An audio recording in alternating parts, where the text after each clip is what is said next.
Actress na si Carla Abellana isinugod at nakakonfine ngayon sa ospital. Mga fans labis na nag-aalala.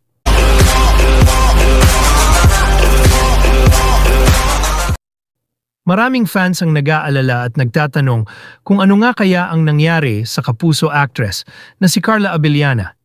Kasalukuyan kasi siyang nakakonfine sa Diliman Doctors Hospital base sa latest Instagram post ng actress kahapon Miyerkules, August 21.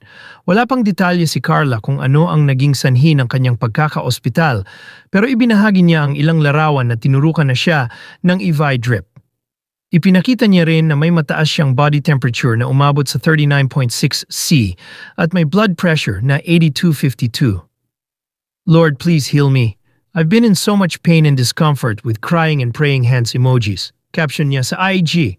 Kung maaalala, naunang nang ibinunyag ni Carla ang ilang health conditions niya kabilang na ang asthma, tachycardia, hypothyroidism, at dati na ring nagkaroon ng liver damage.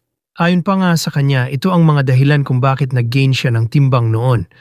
Samantala sa latest post ng actress kaninang umaga Huwebes, ay tila bumuti na ang kaniyang pakiramdam. Aniya, last night I was able to sleep for 3 hours straight. Thank you, Lord.